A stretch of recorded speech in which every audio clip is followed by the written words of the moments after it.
Next we have Danny Vargas, who you may have recognized already from appearances on CNN and Fox News and the like. He's a veteran of the Air Force, and he rose through the ranks in the telecom industry, became an executive, has a remarkable background. In July of last year, he became the chairman of the Dulles Regional Chamber of Commerce, but much more to the point to us, he's the national chairman of the Republican National Hispanic Assembly. Welcome, Mr. Vargas. Thank you, and buenos dias, and thank you all for being here this morning. It's a great honor for me to be here, and unlike Giovanna, I did grow up as a political junkie. But I think I can classify myself as probably the most unlikely Republican in the country. I grew up in Brooklyn, New York, a family of Puerto Ricans. Every single member of my family is a dyed-in-the-wool Democrat, liberal, but the reality is that as I grew up, and as I became an adult, and I exposed my mind to other things out there, I saw that my values, my perceptions, lean more towards the Republican Party. Now, the reality is, I would hazard a guess that every person in this room is not exactly the same. Everyone has their own differences of views and opinions, and it's really hard to classify us one way or the other. The one thing that you can say about the Hispanic community is we are not monolithic by any stretch of the imagination, right? We are, thank goodness, the ultimate swing vote. And what that gives us, realistically, is political clout. What that gives us is the ability to talk to politicians and political parties and tell them, you cannot take us for granted. If we will vote 90% in one direction or the other, we would easily be taken for granted. But we have shown, historically, that we are not tied to one party or the other, that we will vote for candidates as opposed to parties, and we can swing that vote. So that gives us quite a bit of political capital. The other thing that gives us quite a bit of political capital is our sheer numbers. Today, we represent 15% of the population. We are the fastest growing demographic in the country. Now, those numbers may be a little bit misleading, because while we're 15% of the population, in the last few elections, we've only been about 6% of the vote. That's going to change this year through some of the voter mobilization drives, through some of the voter registration drives. This year, the Hispanic vote will be pivotal, will be vital, will be crucial in deciding the outcome of the next election. I think that's going to be critical, and it's going to be important for us to be able to take advantage of that. Here's an interesting statistic. 50,000 Hispanic youths are turning 18 every month. 50,000 Hispanic youths are turning 18 every month. Huge numbers. The demographics are such that the younger population, the folks like yourselves that are coming up through the ranks, that are growing up to become voters, to become leaders, the big chunk of that is going to be from the Hispanic community. Another interesting tidbit of trivia for you. There are 10 states where the Hispanic population is at least double the margin of victory of the 2004 presidential election. In some states, it's not just double, it's 25 times the margin of victory, places like New Mexico and Nevada. So if you have any doubt as to whether or not the Hispanic vote will be pivotal, let me erase those concerns from your mind. Now let me tell you a little bit about my organization. The Republican National Hispanic Assembly was started about 34 years ago when George H.W. Bush was the chairman of the RNC.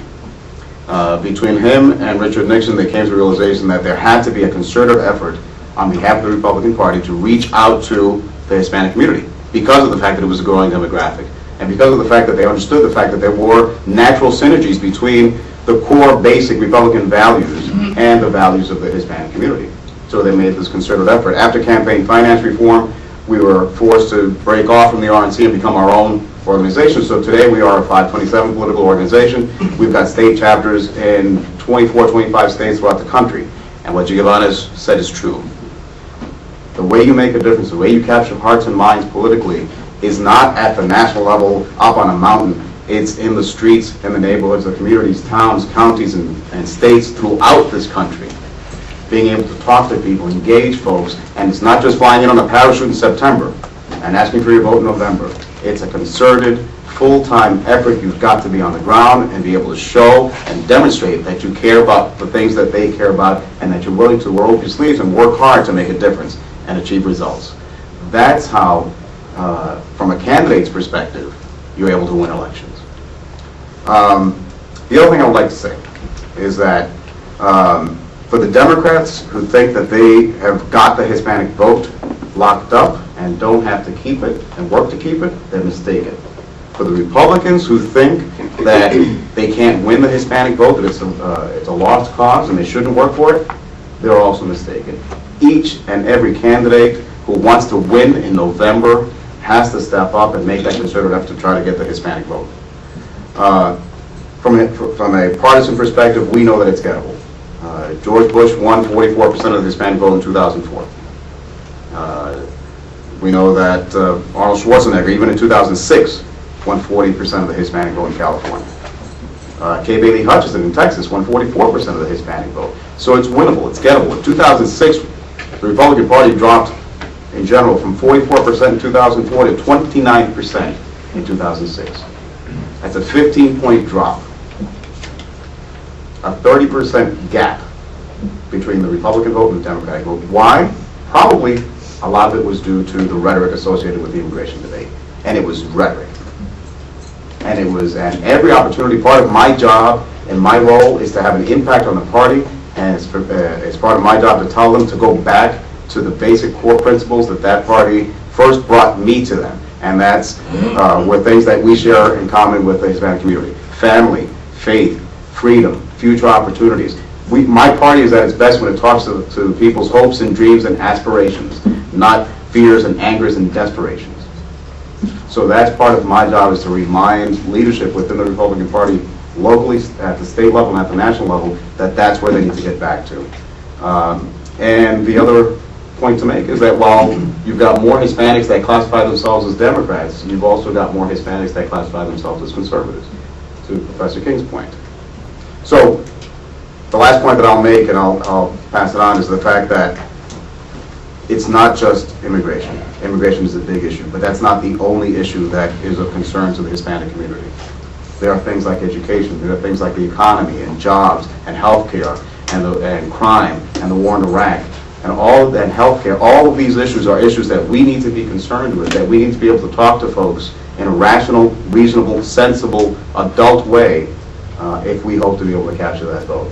So that's what we're going to be doing, that's what we're going to be focused on, and I think collectively, whether you're a Democrat or Republican, it's incumbent upon us to make sure that we're doing everything we can to continue to empower our communities. Thanks very much. Thank you very much. And I want to echo one other finding from Paloma's work with the surveys over the last few years.